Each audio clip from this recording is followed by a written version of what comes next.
All right. We are broadcasting right now as we do all the time. And a good morning, good afternoon, good evening for all of them that is gonna watch this video afterwards. So good morning, good morning, good afternoon, good evening for all of you. Shall we So start with our prayer? yes, please, Nidal.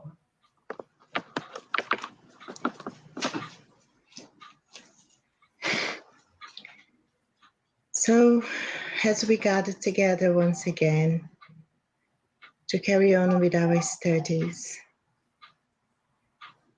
let's connect with our spiritual benefactors, raising our thoughts to our Master Jesus, who has promised us that whenever two or three gathered in his name, there he would be.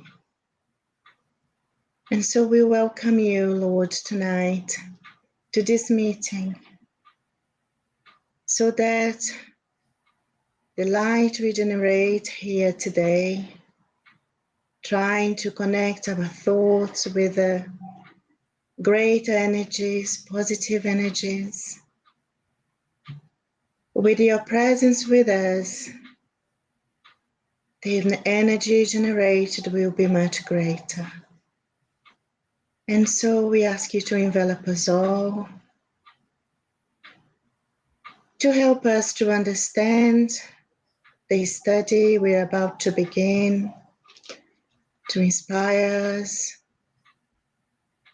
and to protect us during the time we are gathered here in your name.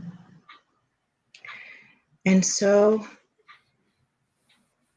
as we know, with everything we do in Spiritism, we are always connecting and connected with our spiritual friends too. And so we ask you, Lord, to protect us all, us who are gathered physically, and those in spirit who have come to study with us. And so we begin our meeting. Thank you.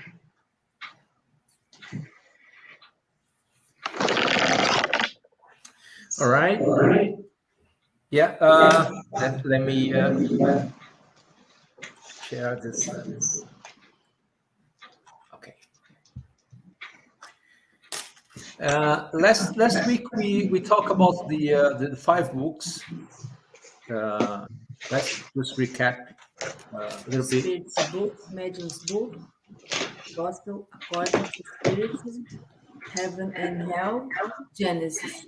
Yeah, this is the five main books of Spiritism, and Lorraine, we are reading and talking about the basis of Spiritism. That was not the principles. We try to study the heaven and hell, but because we felt that many people want to know more about the basis of Spiritism, we start from beginning. So this is the why we are now talking about the basis, talking about the main books, the first five books, and talk a little bit more about the tales of Spiritism, and something that some curiosities, something that we think it's important. We know that the Spiritism is not. We cannot find the very beginning, because before Kardec, we could see that there were a lot of people involved with magnetism, with all the phenomena. We saw Swedenborg, we saw the Mesmer, we saw the Sister Foxes, and so on. But we just highlighted some principles that's very important to to start to understand and pick up the line, to understand more about the Spiritism. We are far from trying to explain how everything started, but we are close to start the first step to understand how the Spiritism came out and how it took a lot of space among the humanity. So that's it, Rain, just to put you in the context. All right. Thank you. So the back to the last week, we spent more time. It was really interesting chat we had about all the books, and the first one was the Spirit's book, which is not something new for us. We all know that the first book was the Spirit's book. But one thing is very interesting, a curiosity about the Spirit's book. The first edition was 506 questions. So the first Spirit's book was just 506 questions. Today we have this, from the second edition on, we got 1,019 questions. But the first book was 506. I don't know which one was out and which one was in, but it's very interesting that Kardec added more 513 questions. But anyway, it's a curiosity. After that, we got the Medium's book, which we know that the procedure and the method that Kardec used to talk and interact with the spirits, which is very interesting for us because it's this the science behind the Spiritism, the method, which we know as every science has a method. That's why Spiritism is a science, because there is a method to get there. Many people that study spiritualism or are involved with the spiritualism, they don't follow the method. Most of them are involved with the superstitions and amulet or symbols or something like that, which is not effective, as we know, as the Spiritism can show us. There is a method, there is a procedure to talk to the spirits, and we can see that on the Medium's book. It's a very interesting book, and we cannot read this book with bad curiosity. We need to read this book with engagement to reach something more than just communicate. Otherwise, everything's going to be waste. It's rubbish. Then we have a gospel according to Spiritism, which is all the gospel from Jesus explained at the light of the Spiritism, which is very interesting. We had this conversation last week about this, and we could see Moses, Christ, and then the Spiritism all completing itself. Moses completing Jesus, and Jesus completing Moses, and now we have the Spiritism completing all the Jesus teachings. So this is very interesting because without the Spiritism, most of the Jesus teachings was not comprehensible. Then we have heaven and hell, which, as Martha highlighted last week, it's the same book of Swedenborg that described a visit in both sides, one in heaven, other in hell.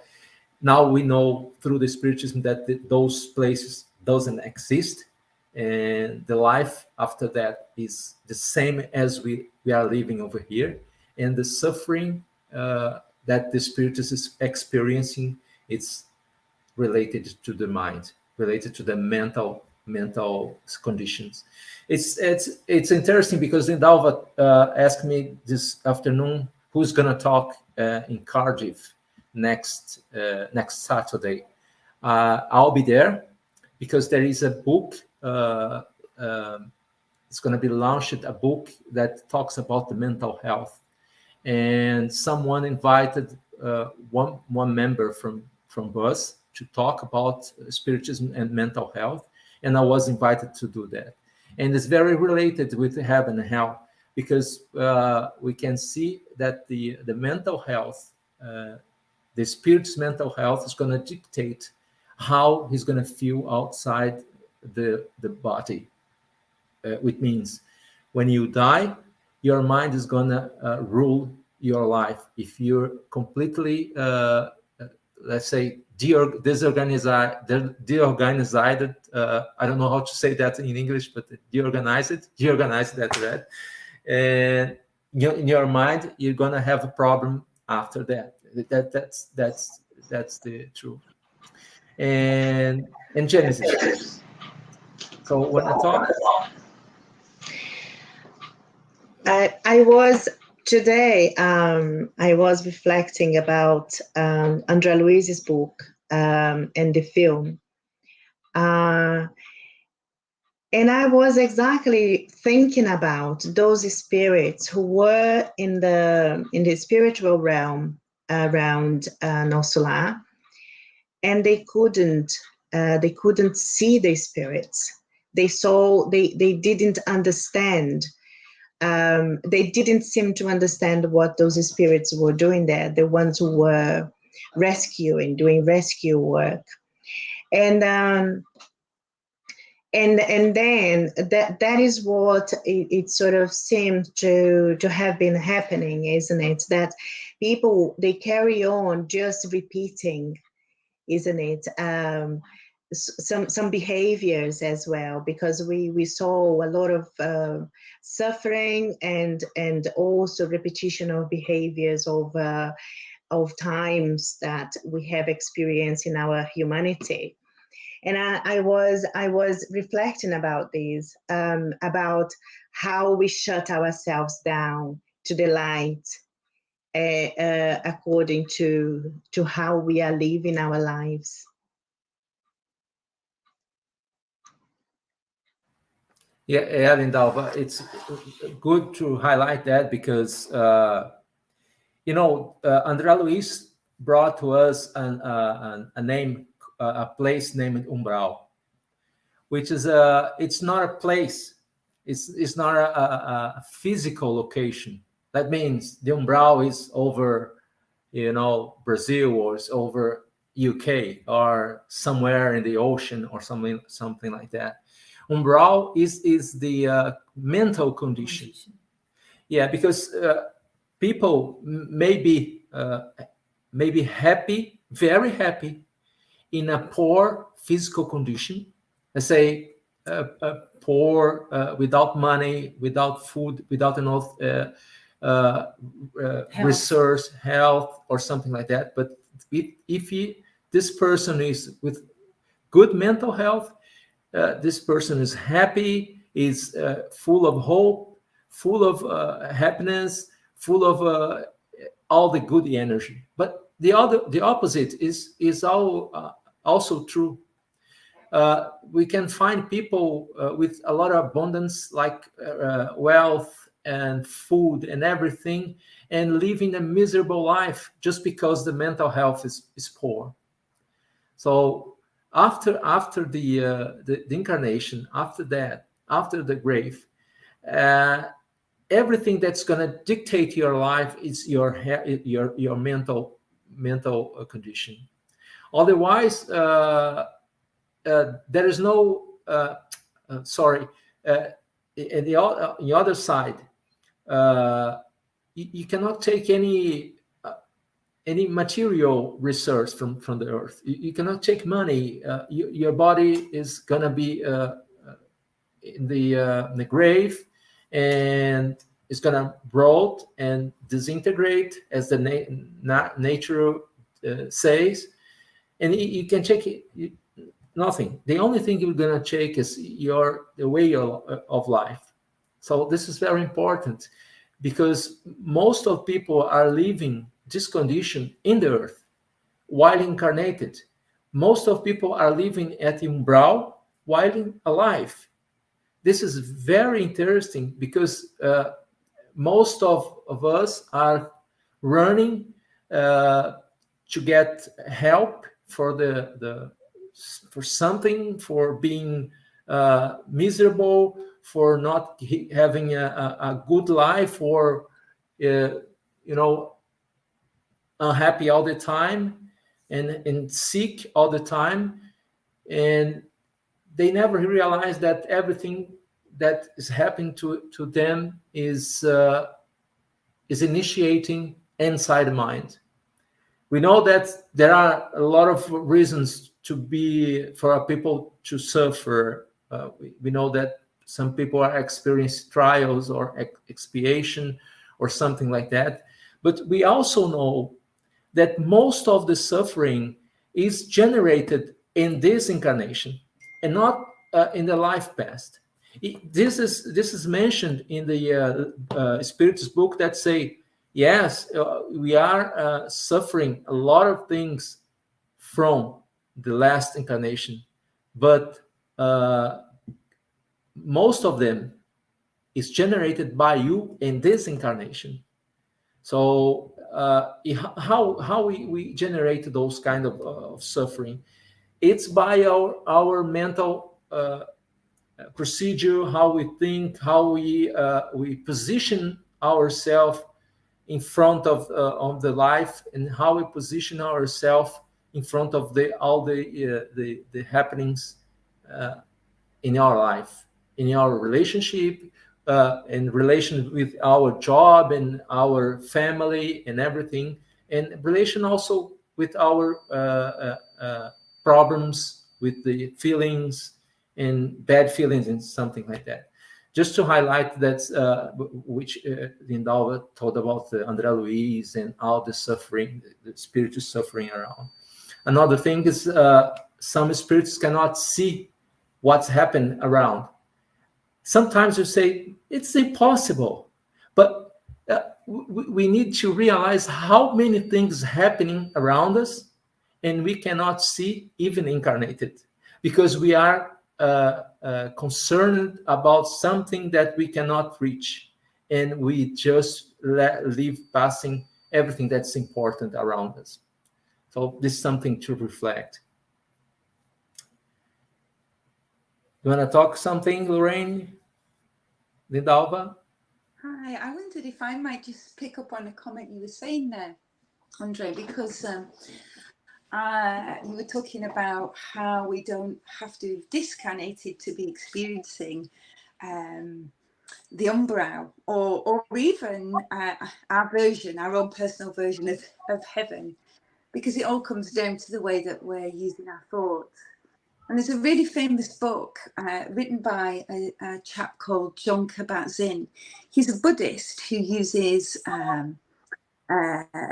meditation in mainstream mental health services, and he's the foundations of a movement that's happening in the UK at the moment around bringing spirituality into mental health.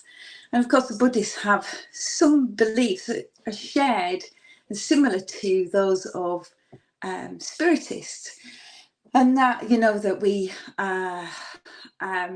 have maybe many lives upon this earth, and that we perhaps with each incarnation we might get a new life, we might come back without remembering who we were.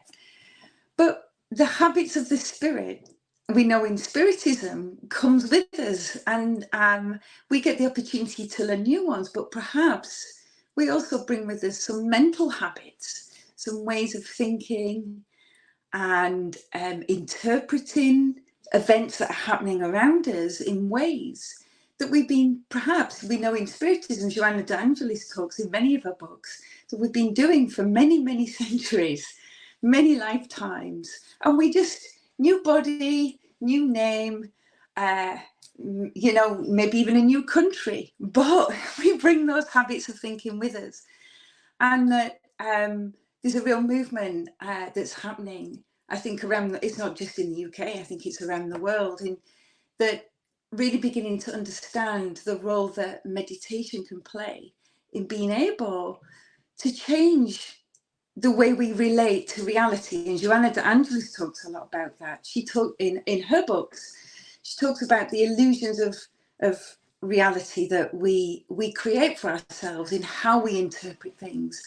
And she starts to bring into later books that she's written in the psychological series about bringing in meditation as a daily exercise that enables us to free the mind from those ways of thinking, that shadows of illusion that are creating a lot of negative thinking and a lot of negative emotions within us, and to liberate ourselves, to be able to really see the true reality of that. And of course, Spiritism helps us do that as well, because all the key texts that you're talking about here tell us the truth about, you know, what our purpose and our existence is. Meditation can help us to begin to detach from those illusions that perhaps are of reality that we've become programmed to, the material way of seeing things. We might read about it in our study groups, but then we might have the habits of thinking in certain ways that are materialistic ways. And I really like how Joanna is bringing into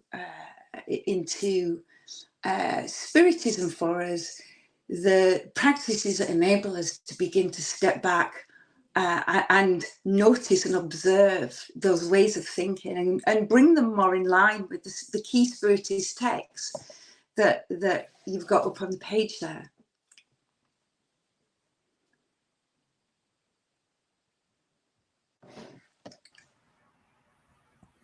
Indalva? Yeah, I was while you were talking, Lorraine, I was thinking how accurate this is for us as spirits, because we are all spirits, isn't it? I was having a conversation with some friends this week, and they were talking about curiosity about finding out what they were in a past life, or how their past lives were. And I remember that Givaldo once said in one of his talks, I don't know which talk it was, but he said that we don't need to go back to our past to find out who we were. We just need to observe our behaviors today, and what we are, our inclinations and everything, because that is exactly it, isn't it? And also, it came to my mind how Jesus also invited us to change those thought patterns, to change our ways, so that we didn't carry on repeating the same things without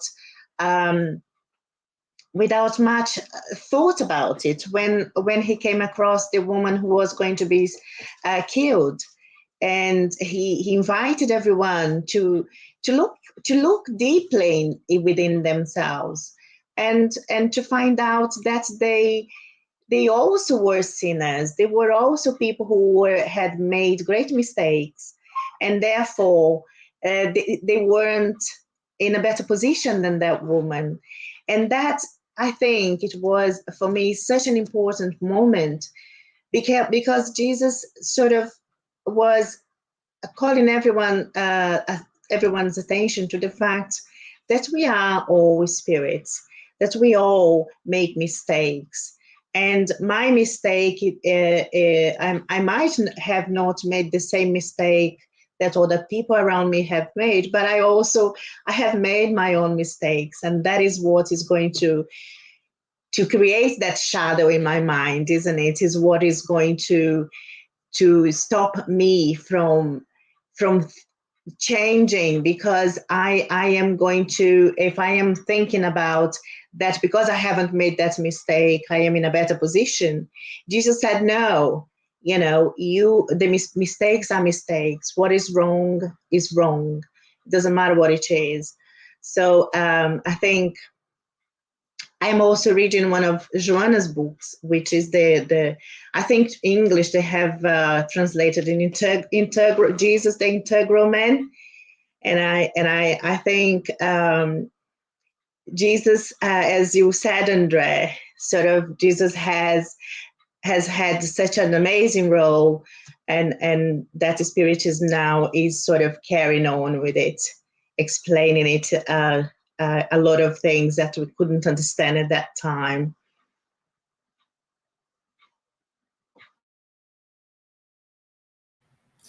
Yeah, I'd like to mention Sigmund Freud, that studied the mental and psychoanalyst study about the mental and all the stuffs with, and after that Jung. And so, uh, Sigmund Freud said we are driven by our thoughts. We are driven by everything we build around us with our thoughts, which means every time we put some impression inside our minds, we are creating a world, and this world is going to drive our life. It's very interesting because, as Lorraine say, we have had a lot of lives before, and also we have had a lot of impressions before, and we lived a lot of situations that impregnate our mind with uh, you know activities and stuff like day-to-day lives, and uh, everything that it comes with the life. It's inside our consciences, subconscious, and it's dictating right now how we live. The most important for us, and the Spiritism gave us this tool, is to unlock this box, and bring all this stuff out, and choose which one is going to drive our lives. This is very interesting because when we were studying neurosis, we could find cases that, for example, a woman that has always a relationship with a man, a violent man. No matter what the people try to help this woman, she always attracting a violent men that make her suffering, that beat her, that hurt her in all the ways. So, as Freud explained it, because Freud was materialist, he didn't believe in the life after death or before birth, and Freud was explaining that there is a neurosis behind that forces this woman to search for a violent man. In the other way, the violent man is always look for this kind of woman to make her suffer. It is something very sad, but it's interesting, because the only way to go out of the cycle is knowing herself and understand why she's unconsciously desiring to have a relationship with a violent man. And if we look at the Spiritism, we can see that this behavior is bonded to the actual life, the current life, and also bonded to the life before, which created in her mind a mechanism that attracted violent people, and also to make her guilt and oath to feel in debt with someone that's going to make her suffer. It's very interesting when we start to learn about the psychology and the mind and the mental, because we're going to see that everything is related to how we think, how we fill our mind with impressions, and how we fill our mind with rubbish or something good. As Lorraine say, most of people are recurring to the meditations, and it's very sensitive, and we can feel people changing their behavior just because they stop 5 minutes, even 1 minute a day, and meditate about the everything that's surround. It's very interesting. It's a healing. Uh, the people can feel and experience a healing of even physical problem, physical disease, with just meditation. That's that fact proof that Spiritism is right when say all the manifestation of the spirit is inside the mind. Go ahead. Mm.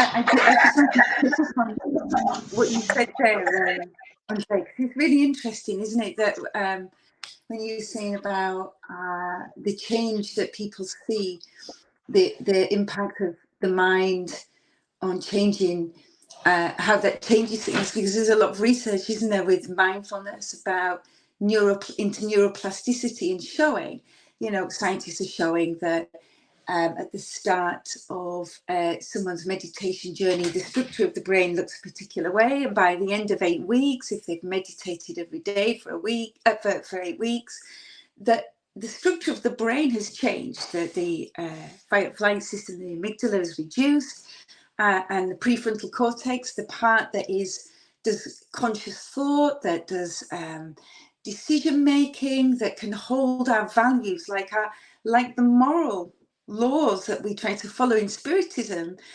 to be able to hold those in mind and plan our life around them, has grown and become enriched.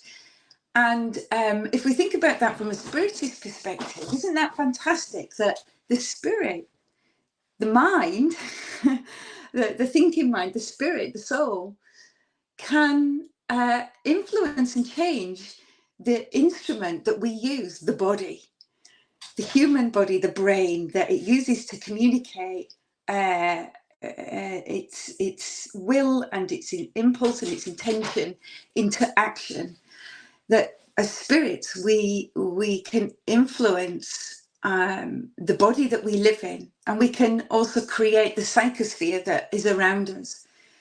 That whether we are in heaven or in hell, internally in our thoughts, but then the psychosphere that we create around us, which then influences the kind of people that we attract who vibrate at the same level, and the kinds of spirits that we attract that will be vibrating at the same level of us. We have a lot of power in our hands through the way that we are just using our thoughts, how we're paying attention and relating to the world. And that's, coming back to what we were talking about, how mindfulness allows us to step back and observe that part of our brain that is doing that thinking and relating to the world around us. One part of our brain can be thinking, and another part can observe us think. Another part of us can observe us thinking, and that gives us great power to be able to change everything from the physical body we're in, our health, the health of our relationships with ourselves, the health of our relationships with others, to be able to be in a better position to step back from those habitual ways of reacting and thinking that take us away from the moral laws and applying them, and instead choosing a more informed path that we're and practicing the moral laws that we're reading about in each of these books.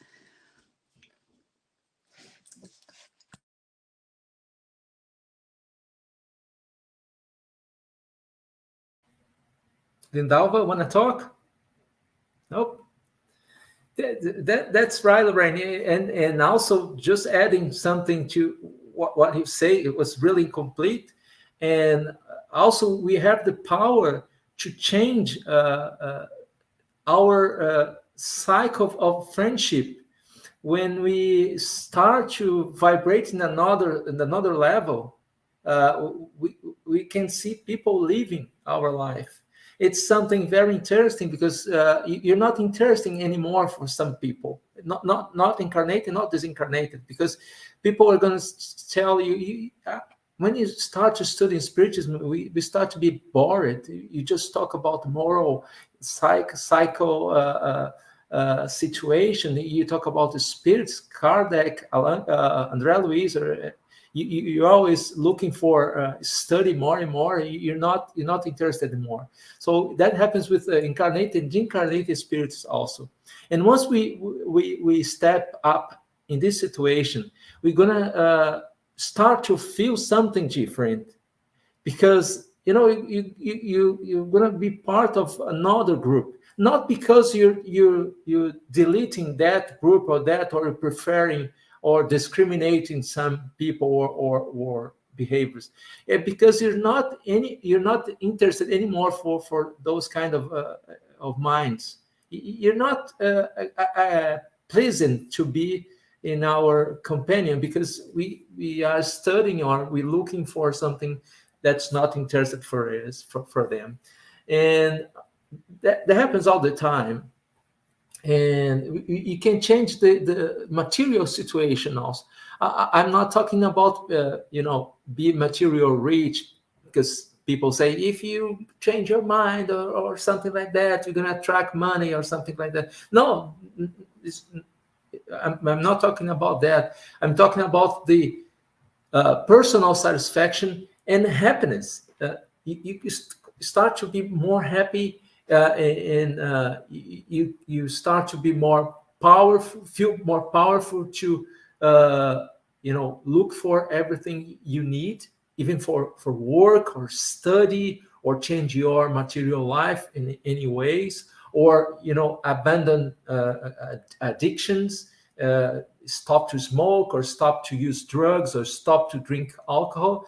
And from that time you start to feel better physically. That's not a secret. If you start stop some addiction, you start to feel better mentally and physically. So everything is driven by our mental health, and how our moral is established inside our life, inside the society. So we can live in a heaven or a hell whenever you want. It's just like a matter of stop or continue to do something good or evil. So the Spiritism brought to us all those teachings, saying, you have your life in your hand, as Lorraine said. You have the tools. Now you have the wise and not knowledge, to understand that you can do whatever you want with your life, physically and mentally. I remember I was attending Divaldo's conference in Brazil. I have had a lot of opportunity to follow Divaldo in the 90s, 94 and 5 and 6, when I was really active in the Spiritism youth in Brazil. And I remember one of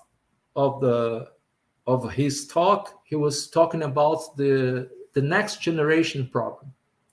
It was 90s, more than 10 years ago, let's say 20 or 30.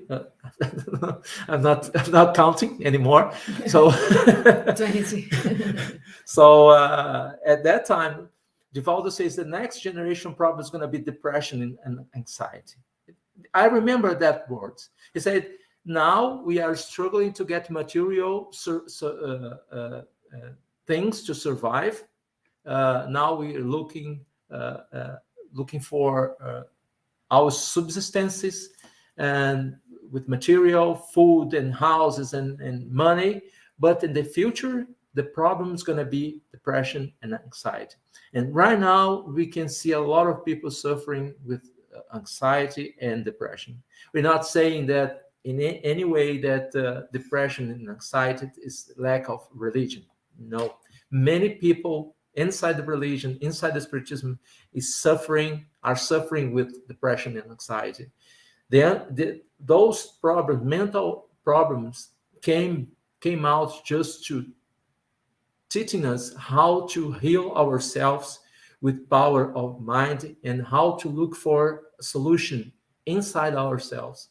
So it's just like a lessons that we need to learn as quick as we can, because as we understand and how to use the key to open the secret, we're gonna find something really good inside our mind and inside the Spiritism or any other religions that teaching you how to understand from inside, from inside, and change the mind, how we see the life and how we expect the future, how the future is going to be. Because, you know, as Joanna de Angelis says, it's the secret for happiness is the possession of the what you really need and the hope in the future. So it's really interesting, because if you have an oath to live, and if you start to think many things we have is not vital for your life, and hope in the future. So the possession of necessary and the hope in the future, that's the word of Joanna de Angelis. So yeah, that's the way we are learning with the Spiritism. We are learning to look at the life in a different way and see that the first thing is we are immortal. So this is something that changed the way of life and change everything. Because if you think yourself you're immortal, your life will not never stop in the grave or in the coffin, and you're gonna live forever. I say, that changes everything. That just the first step, and then teaching us that we have the power to change our mind, and changing our mind is going to change everything around us.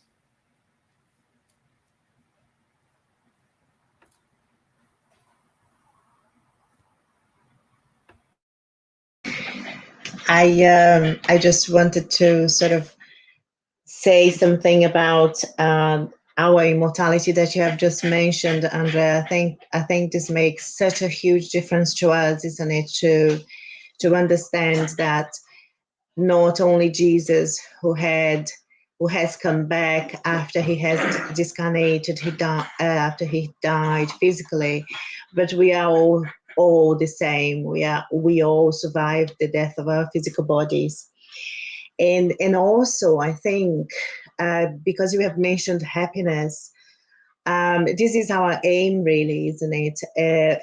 As spirits who are evolving, who are always finding ways to sort of start again, and especially when we reincarnate, that is an opportunity for us to start another life, to have new dreams, new hopes, to seek different things, or a lot of the times the same things, but that we are all working towards finding happiness and whatever people understand as heaven, isn't it? Because hell, as you have been mentioning, we've been sort of learning about, is just a state of mind, and we don't need to be dead to be in hell or in heaven.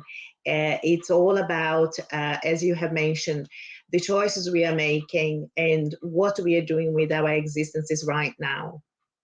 That is what is going to give us this accomplishment, isn't it, of happiness or of sadness. So, and I suppose, as someone who always used to be terrified of hell, because I could never understand how God would allow his children to go and burn in hell or to live in hell. I think Spiritism to me has sort of brought this light that I hung on to it straight away, because I thought, no, this is it. Spiritism explains to me that I can make my own heaven. I can create my own heaven as much as I can create my own hell. That is not a place that I'm going to have to go, that I'm going, or I would go just after I am dead, physically. So that is that is something to hope for, isn't it? And I think when we know that, when we find that out, then it's just like, let's go to work, let's put goodness into practice, as Jesus has helped us, has shown us how we build that hell within ourselves. A heaven, I mean, or hell, without, if we're not doing what is good and what is, you know.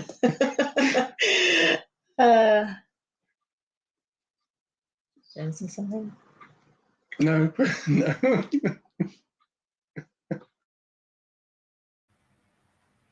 Yeah, I was thinking about this, creating the own hell, and we are sometimes find ourselves in the situation that we need to start to think about why I'm here, why that happened to me right now, and how can I go out of this situation without complaining and without victimism.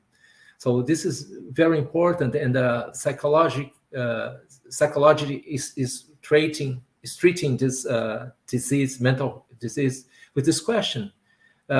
If you go to the psychologist, and the first question he's going to ask is, first of all, he's going to situate yourself in that position of problem and ask, have you wondered how to go out of this situation and how we can free yourself of the suffering. And in the end of the day, you're going to discover that everything is inside you. So the psychologist is just bring everything out and treating as we are washing dirty clothes.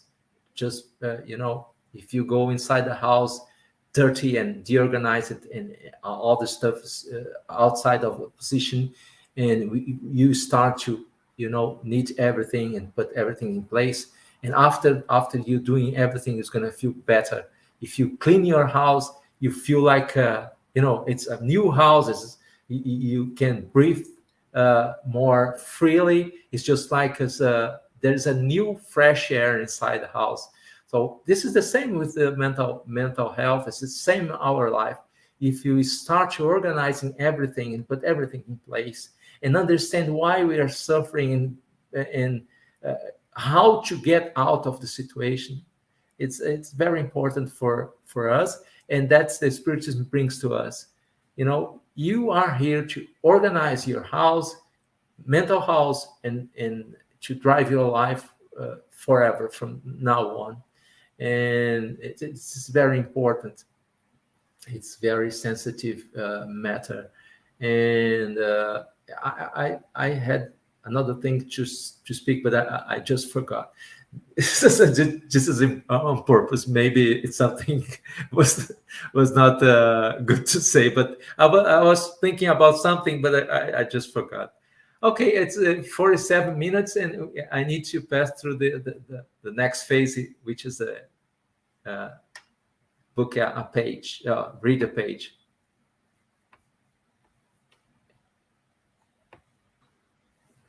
Right. So we have to do doing the same thing as we do in our meetings on Thursday. We open a book and read a page. So I have got a new book here today. I have got Our Daily Bread, The Pathway, The Truth and Life. And I also have got Thought and Life. I don't know if any of you know this book. It's from Francisco Cândido Xavier as well, dictated by the Spirit Manuel. Which one? Thought and Life. Thought and Life. Pensamento e Vida. This one, Marta? Thoughts and Life. Okay. Let's go then.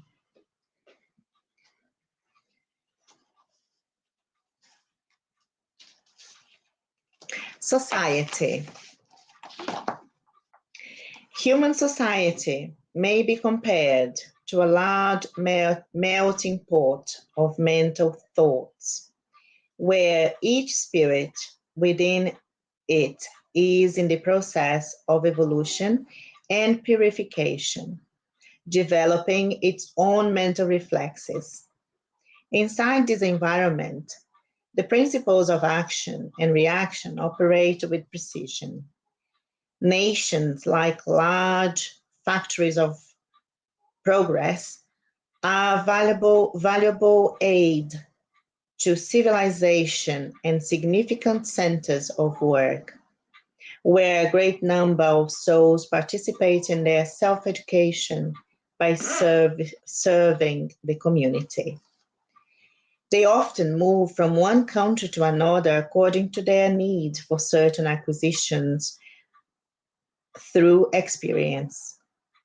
This collective home of people where racial and social affinities are defined is itself the sum total of the emotions and thoughts of its inhabitants. Within its vibratory frontiers and by means of the brief learning period between cradle and grave, or what we call an earthly experience. The soul changes positions according to the mental reflexes it has emitted or those it has assimilated in its environment. Eventually, the time to check values arrives when physical death dictates the cessation of vital forces which the spirit had received as a loan. The spirit is granted the bodily means for this task of development, service, readjustment, or elevation in the sphere of the flesh. It then reaps the results of its conduct.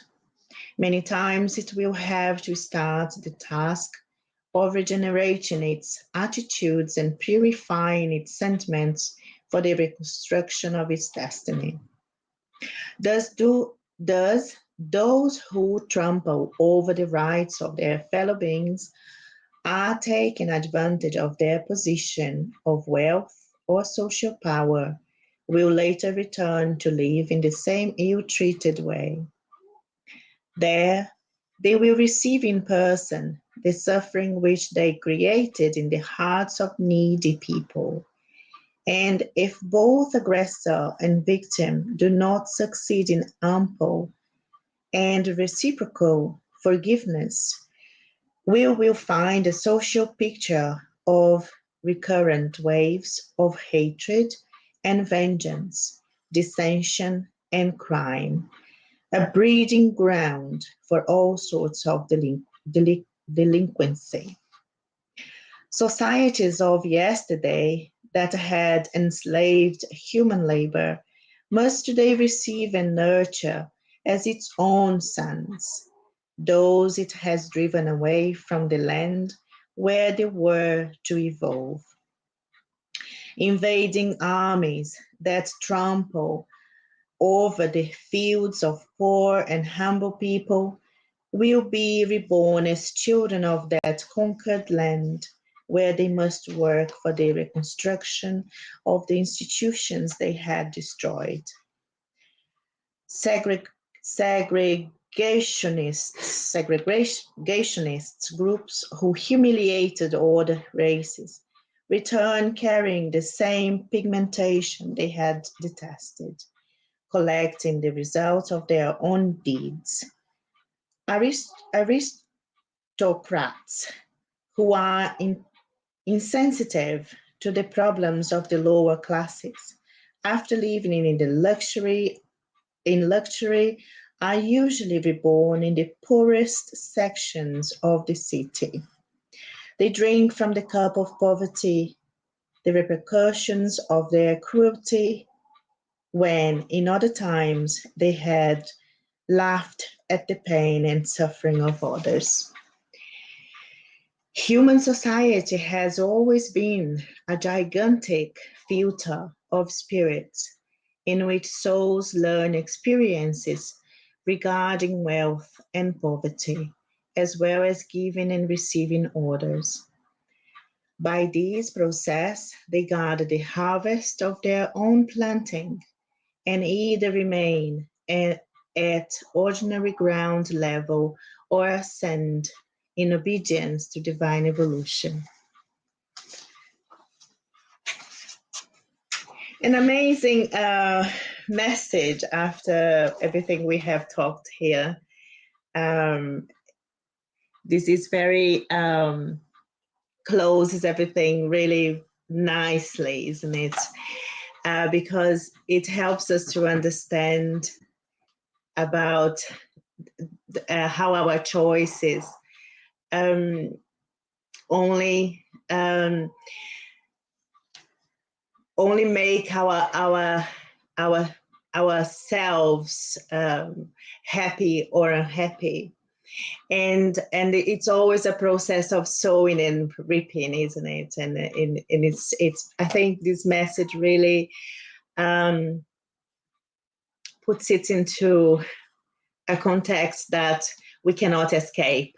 Is the law of cause and effect in at work, and there is no way we can escape this law. So really, I'll have to read this message again in at another times, because there is so much to digest here.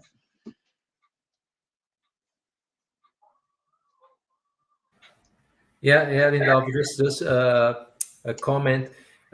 We are living in the God's thought, so everything that happens around us is inside the God's thought.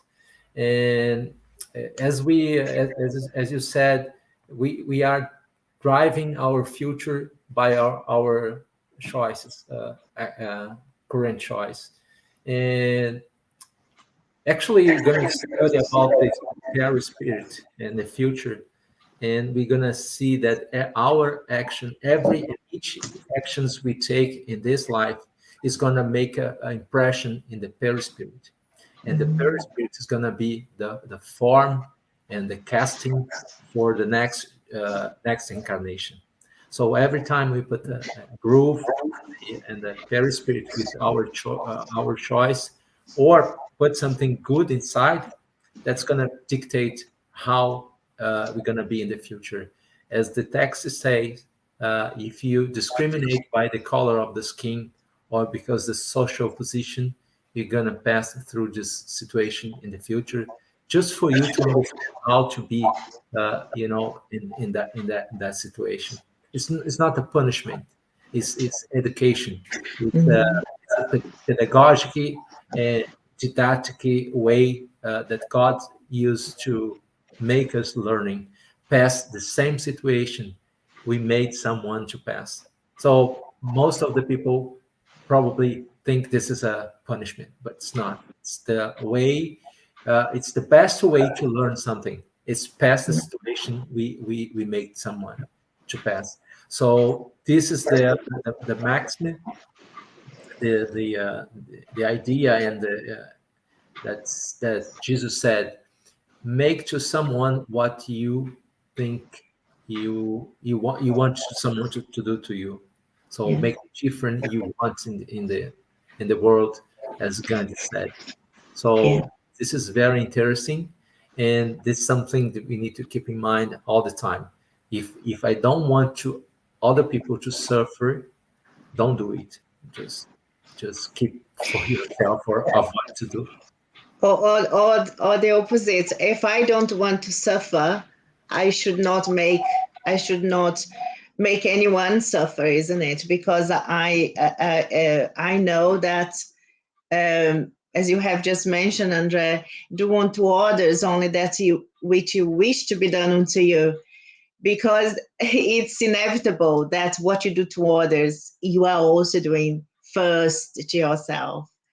So this is something that is Jesus has mentioned, isn't it? And he has worked his life when he was around us all the time, just doing goodness, because like that he knew that there isn't how any way that you were going to receive anything different from what you're giving.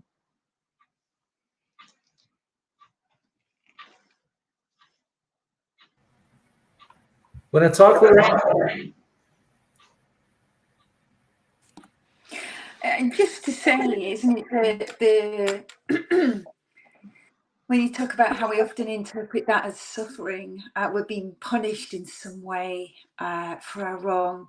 but actually it's the most logical and effective way of teaching us how we impact on others by being on the receiving end of that behaviour. Very quickly, when we feel the same thing being applied to ourselves, instantly we get it. We understand, we feel firsthand, and it's hard at the time for us. It's hard because often our pride is wounded, or our selfish ways are being brought to our attention and requires us to let go and change. But I can only speak for myself. When I received that kind of trial, very quickly the message hit home, and it saves many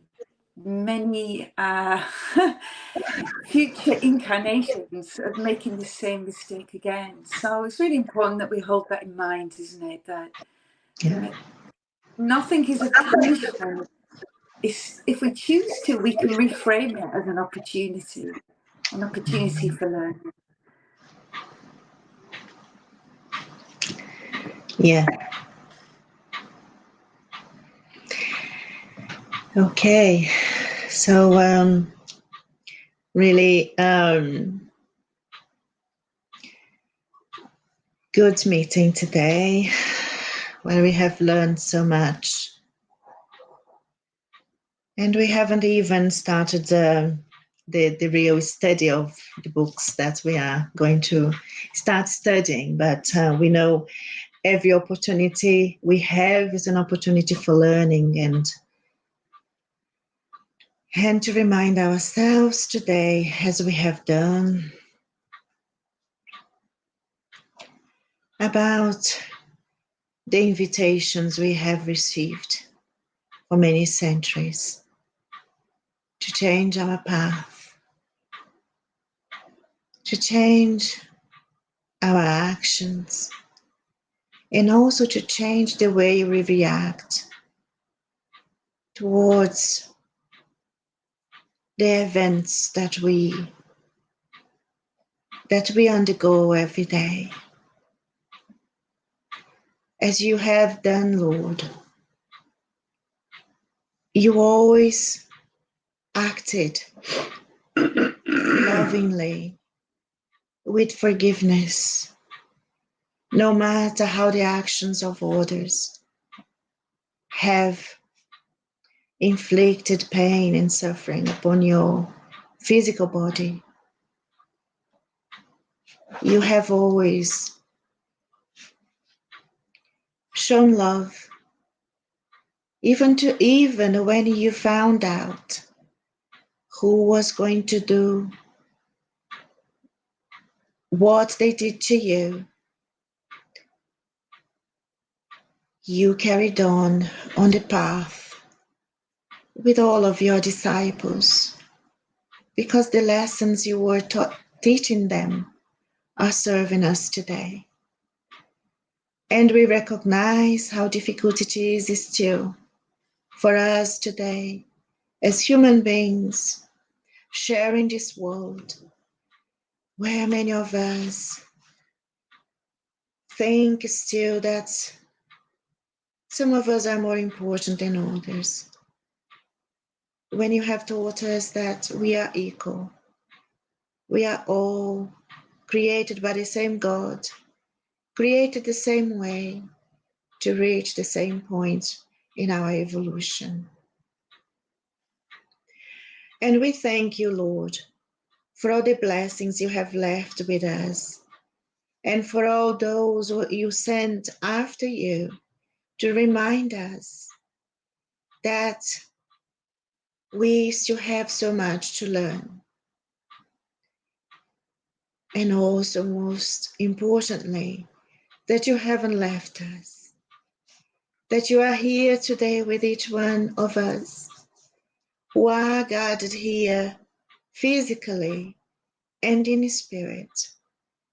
You are around us, inviting us to change ourselves so that we can change the world around us.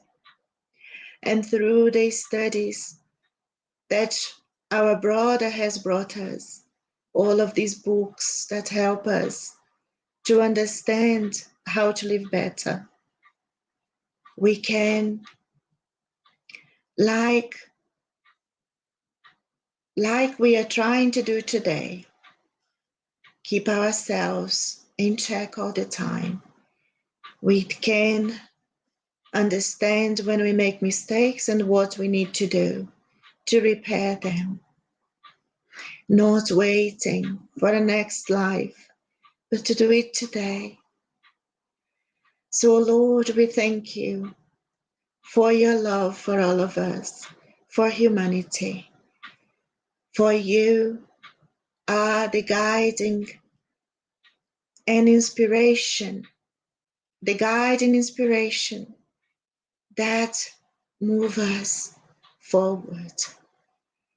And so we would like to ask you to bless our homes today, to protect all of us here present in this meeting, physically and spiritually, and also all of those, Lord, who feel lost, misguided, that you may give them a hand and guide them towards the light. For the world is still enveloped in so much darkness. But we are trying, Lord, every day to light up a little candle so that these candles can multiply. And one day we will see more candles, and then this darkness will disappear. And we thank our spiritual friends who are helping us, who are inspiring us to understand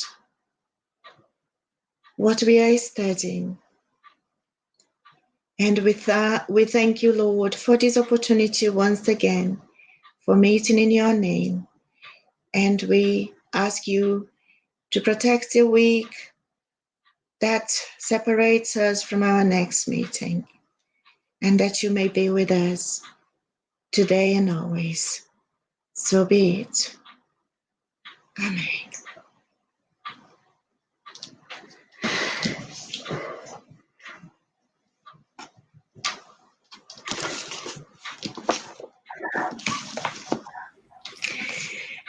Okay, Andrea, thank you very much. I'm so happy to have you all here today. The vibration was so good. Thank you, Lorraine, for joining us. It's been great. And yeah, let's Thank let's you. work. Okay, see you all next week.